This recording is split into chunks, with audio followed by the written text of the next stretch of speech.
What's up, everybody? Welcome back to Team Fish Knuckles YouTube channel. Today we have Tennessee State's round number 3, and on the left we have Scott DeGraw, and he is playing the Night March deck. But unlike Drew, he's actually not playing the Milotic. He's playing just a very consistent Night March build. All the techie stuff like the Target Whistle, the Megaphone, Puzzle Time, Buddy Buddy Rescue, Acrobikes, everything's in this deck because he only plays, the 444 Night March line, no Milotic, so he can fit a bunch of stuff in here. Nothing too crazy, we've seen all this stuff before, but if you give me a second, we'll see the player on the right and see what they're playing.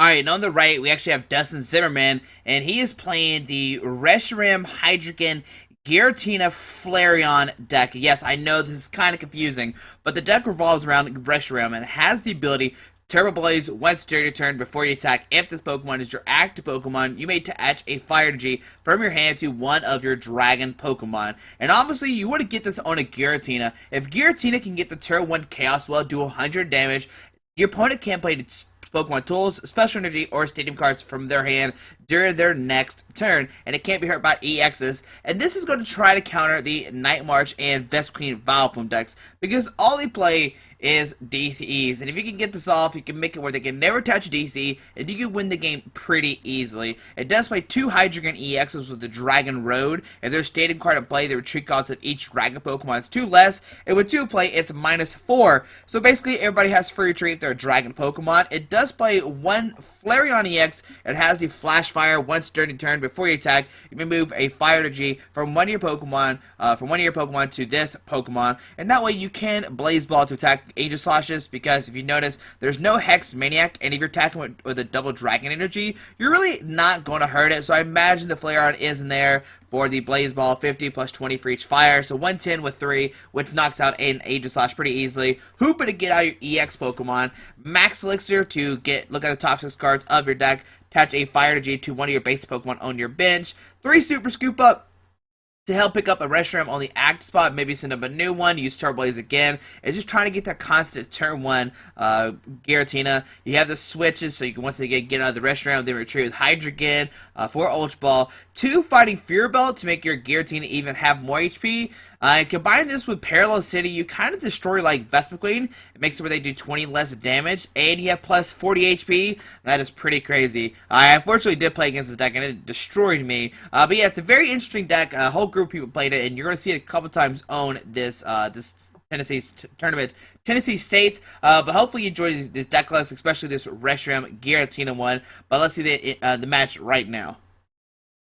Alright guys, so here's Tennessee State's round number 3. Like I said, on our left is Scott DeGraw, and on our right we have Dustin Zimmerman. We know that Scott is playing the Night March deck, and Dustin is playing the Hydreigon, Giratina, Reshiram deck. And we're going to see, can Dustin's deck actually take down the deck it's meant to be, or make to take down. See that Scott starts a Pumpkaboo, and Dustin starts the Reshiram and a Hydreigon.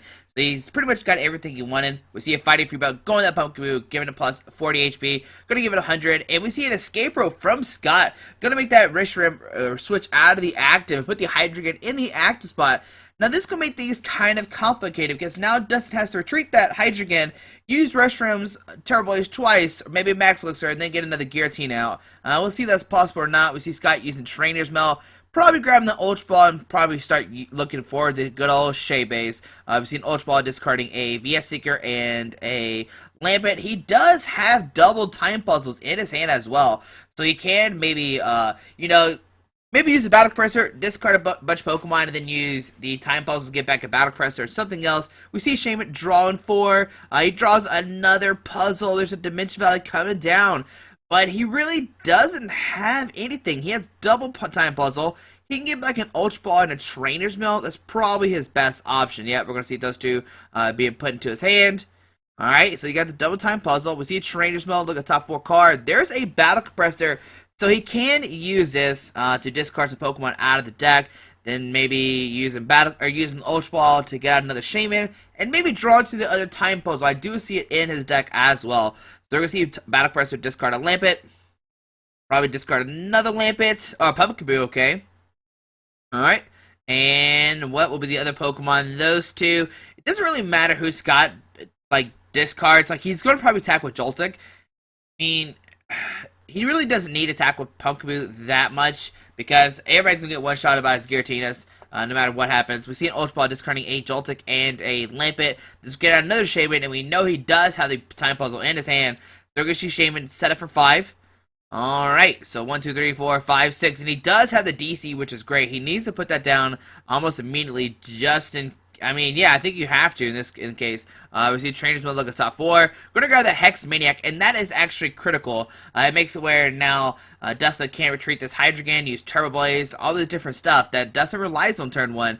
And let's see what he decides to do. He does have an Ultra Ball. He's going to play it, maybe not. He might just hold on to it, just Hex Maniac. Yeah, we're going to see a Hex Maniac and a pass. Wow. So that turn 1 Hex is probably going to, it's probably going to destroy Dustin. I mean, that pretty much throws a wrench into everything. Now he can't use any of his abilities.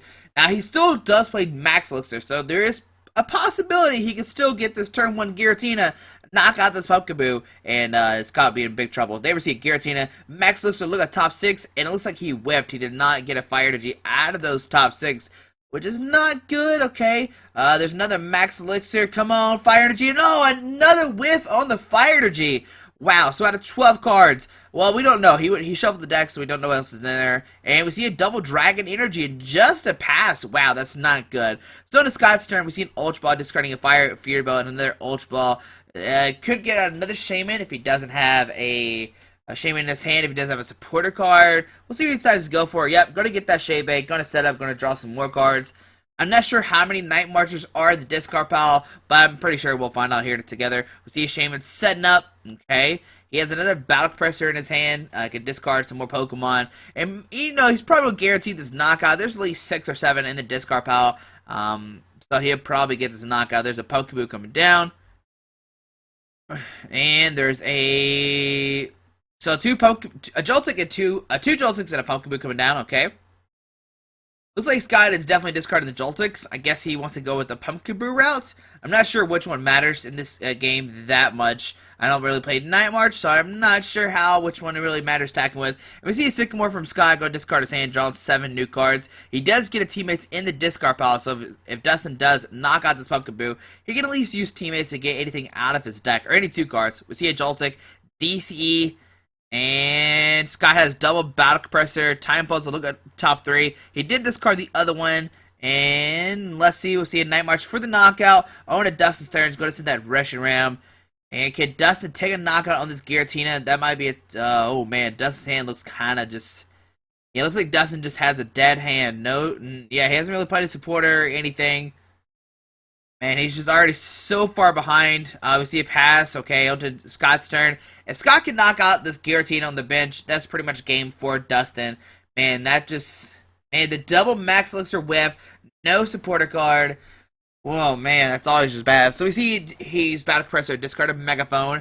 Does Scott not have a Lysander? Doesn't seem like it. He's going to knock out that Pokemon.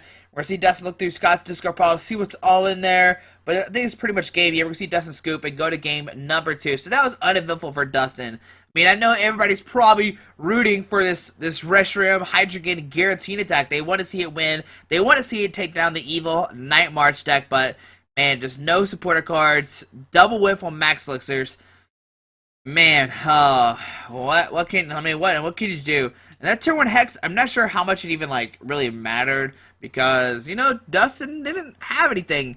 That the escape rope hurt as well. Everything just went for Scott for sure. Everything went in his favor. Everything that he wanted to happen happened. He got the turn 1 escape rope to switch out the active. He got the Hex Maniac to shut down Dustin's abilities. So no Turbo Blaze, no Dragon Road ability. So, I mean, oh man, but we'll see what happens in game number 2. Hopefully Dustin does get the turn 1. And, get the, maybe he doesn't need a turn 1. He just needs to start attacking by turn 2. Because Scott will only have 1 turn to put down a DCE. And if he can do this, it puts Scott in a weird position. He can win the game fairly easy. Okay, so we see a Hydreigon start from Dustin. And let's see, there's a Trader's Mail. Alright, so he's seeing some kind of draw supporter. There's an escape rope, so you could escape rope to a Reshiram. Let's see what he gets. Okay, we're seeing Ultra Ball. Now remember, he does play the Hoopa, so maybe he'll get out of Hoopa. He Ultra Balls this card of Fire to Sycamore. And let's see what he decides to get out. Does he go for a Hoopa? Does he go for a Reshiram? It looks like he is going for the Hoopa. Going to use that Scoundrel Ring. Going to search for 3 EX Pokemon. And there we go, Hoopa coming down. And there's 3. There's a Giratina, Shaman, and a Hydreigon. Alright, cool. So now all of his Dragon Pokemon essentially have free retreat because of that. Let's put those two guys down. He has a Fire Energy. There's a Parallel City. Going to limit Scott's hand bench down to 3. We'll see Shaman drawn up to 6. We'll see an Ultra Ball discarding a Judge and a... I'm not sure what the other card is. Maybe a VS Seeker. It's hard to tell. But he's going to get the Reshiram. And like I said, he does have Free Retreat. We see... Oh, he's using Escape Rope. Turbo Blaze. Sycamore. And let's see. He has an attach per turn. So he could attach that Fire Energy. And the next turn attach a Double Dragon. So yeah, I'm going to put down that Fire Energy. Dustin's probably... Okay, Double Dragon. Either way, I think it's fine. And we're going to see pass on to Scott's turn. Now, like I said, Dustin can, you know... He could take the knockout this turn and make it where Scott can't play any more DCs, and he pretty much just lose from there.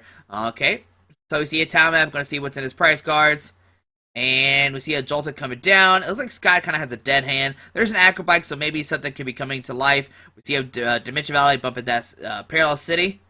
We see a Time Puzzle rearrange top 3, and there's a Shaman drawing 3, 4, okay. There's a Battle Compressor in his hand. He could discard some Pokemon, and he does have a VS Seeker.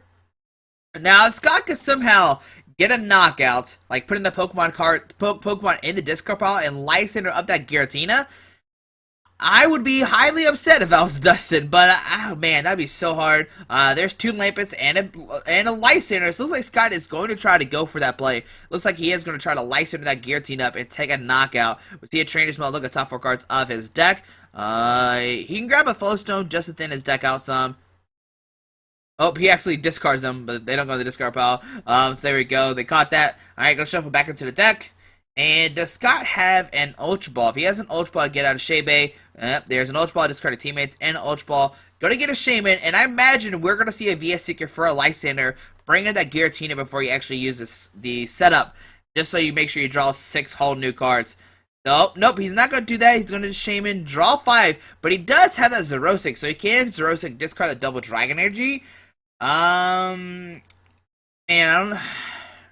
Maybe, we'll see. Let's see what Scott decides to do. He does have an Ultra Ball, he does have a DCE. Can he get into Night March in the discard pile? There's a Fighting Free Belt, DCE down, and there's a Shaman drawing 3. Okay, we see another DC come into his hand. Now, like I said, he could use his Rosic if he wants to, or as a Trainer's Mail. Look at top 4. Looks like he's going to whiff it, so no Battle Compressor. And we know that Scott, I think he does have a VS Seeker in his hand.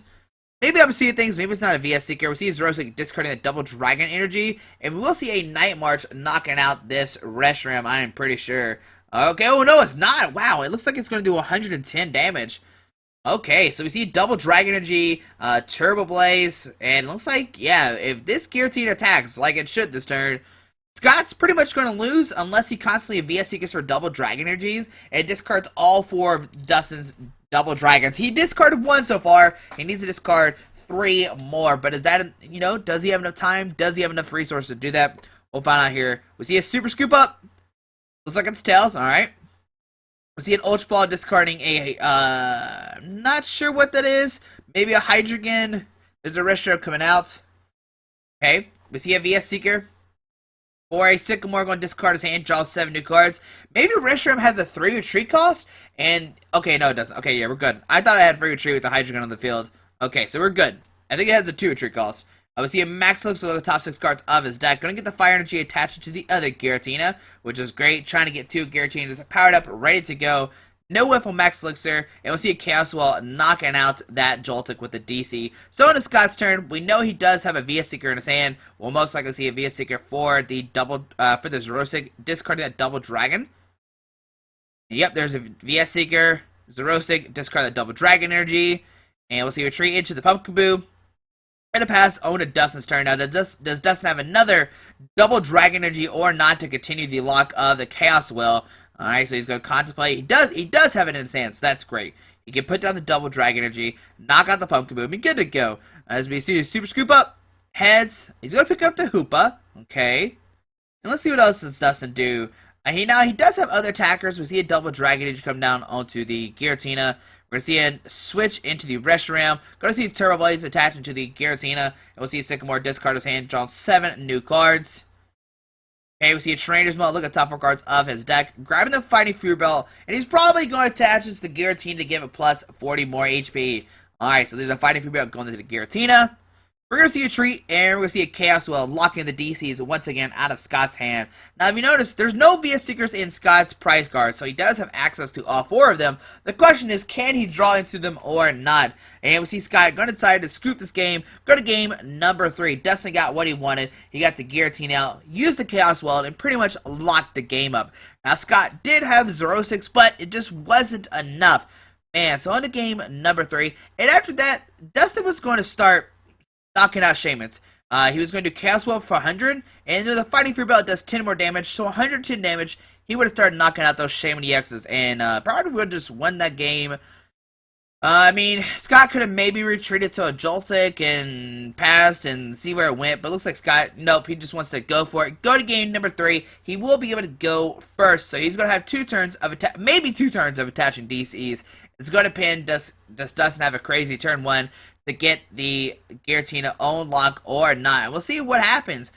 So game number 2, it went well for Dustin. Got that Giratina out. Even with the Zerosic discard that double Dragon Energy, he was still good to go. Now, we didn't see the Zerosic gain number 1, so I imagine if Dustin would have saw that, he probably would have attached a Fire Energy instead of attached that double Dragon Energy. But, you know, sometimes you just, you gotta see how it goes. And it still paid off for Dustin, obviously. So to game number 3, I imagine Scott will go first. Alright, so we're here set up, getting 7 cards. And, okay, we see Scott does mulligan. And Dustin does get a Pokemon. I'm not sure what it is, but he does have Max Elixir. He does have Fire Energies. If he can get a Hoopa, and that's a Reshiram start, he is going to be really, really good to go. Okay, here we go. Alright, and let's see what the 7 cards are. The game is kind of glitching right now. I'm sorry about that for my computer. And we see another mulligan from Scott. So it's plus 2 cards for Dustin. That's exactly what he needs. He needs to start drawing multiple cards. Is the Hoopa in his deck, and does he have an Ult Ball? And if that's a Reshiram start, I think we're going to see a really good game here. Alright, so we're going to see Scott shuffle up one more time. Let's see what happens. Going to get 7 new cards. And does Scott finally get a Pokemon? And he does. So we see Dustin draw 2 cards. Going to put down a Pokemon. And here we go. Oh, a Flareon and a Giratina. That's probably not what Dustin wants. But he, like I said, he does play Max Elixirs. He could double Max Elixir, double Dragon Energy, and take a knockout, which would be very, very good. We see a Trainer's Mail. Look at the top 4 cards of his deck. And let's see what he decides to get out. It looks like he's going to not get anything out of it. Okay, so that's good for Dustin. I mean, whiffing on the Trainer's Mail is kind of weird because you play so many trainer cards, but maybe there's a trainer card in there that he really just couldn't use. We see a Trainer's Mail once again. He gets a Battle Compressor. I imagine he's going to grab that. He's probably going to play it almost immediately, probably discard some Lampets, maybe a supporter card if he does have one in his hand. Looks like he's eyeballing Pumpkaboo, so there's a Lampets. And let's see, and a Sycamore. So that tells me he does have VS Seeker in his hand, and he will VS Seeker for that Sycamore, discard his hand, and draw 7 new cards. There's a Dimension Valley coming down, VS Seeker for the Sycamore, going to play that, discard his hand, draw 7 new cards. And does he get another Pokemon down or not is the big question. If he doesn't, Dustin does have the capability of knocking out this Pumpkaboo. We see a DC escape rope to the Giratina, and wow, that's not good for Dustin. It makes it where, he can't use Max Elixir attached for the turn. And we'll see a pass on to Dustin, okay. And let's see what Dustin has. He has a Max Elixir. Look at top 6 cards of his deck. And he's going to whiff it again. I mean, he only plays 8 Fire Energy, so maybe he has some prize, and it makes the probability of hitting it kind of low. We see another Max Elixir. Getting the Fire Energy, going to touch that bench. Flareon EX. Now, if Dustin does get a Fire Energy attachment and another Max Elixir, he could knock out this Pumpkaboo with this Flareon EX. So that's great. Okay, we see a Trainer's Mail. Look at the top 4 cards of his deck. Pumpkaboo has 7, 8, 9, 10, 11. Yeah, he can knock it out. No, 6, so 100 damage. We see a switch coming to Dustin. Okay. Let's see. Does have an AZ, it looks like. So Fire Energy attachment, Parallel City, and a pass. Wow. So Dustin, once again, not really having anything. A Dimension Valley coming down, and a Sycamore. Going to discard his hand, draw 7 new cards. It's probably going to go downhill fairly quickly for Dustin. No supporter card, just like game 1. We see another Battle Compressor from Scott, discarding 2 Lampets. and a Joltik maybe, or Pumpkaboo. Doesn't, I don't, like I said, I'm not really sure. I think discarding the Pumpkaboo is a better play because every Pokemon in Dustin's deck just knocks out a Pumpkaboo, and it's easier to attack with a Joltik because all they need is a DC without a Dimension Valley. We see a Trader's Bell for Battle Press. They're going to play it one more time, and this is probably going to guarantee the knockout. This is, I mean, he's played 3 Battle Pressers now, so 3, 6, 7, 8, so 180 plus the muscle plus the Fighting Fury Belt, 190 damage. I'm pretty sure is what this is doing right now. Could be wrong, but we will see a Night March taking the knockouts, and we'll probably see Puzzle Time. And let's see, I mean, oh, maybe not. Fighting Fury Belt and Ultra Ball. All right, so on to Dustin's turn, we see a Fire Energy, and we see a knockout. On to Scott's turn. Does he have the DC or not? There's a Fighting Fury Belt. There's an Ultra Ball, discarding a Joltik and a Dimension Valley. Okay. Can Scott get a DC? We know none of them are priced, so he should be able to draw into it fairly easy. We see Joltik coming down, with the Shaman drawn up to 6. And oh, he has a Puzzle Time in his hand. If he would have took the other Puzzle Time off his prize cards, he would have for sure got this won the game. We'll see Ultra Ball, discarding Buddy Buddy and a Target Whistle, getting in their Shaman out. Okay. And we're going to see a Shaman drawn up to 6. We see an Acrobike. And we see the DC knock out the Flareon X. Once again, Dustin just having a bad hand. Wow, that was a bunch of energy cards and just nothing. And that's always sad. I mean, you built this deck to counter Night March, and you just don't hit any supporter cards. You don't hit an Ultra Ball to get out your Hoopa, to get out your Shamans. Man, that was just bad. I mean, we saw Game 2, Dustin got set up, and it easily beat the Night March deck. But can it get set up is the question. That seems like the hard part. But hopefully you enjoyed this video. You can see how strong Giratina is if it does get the Reshiram Giratina. You can see how strong it is if it does get set up. But hopefully you enjoyed this video. Thanks for watching. I hope you have a great day. Alrighty.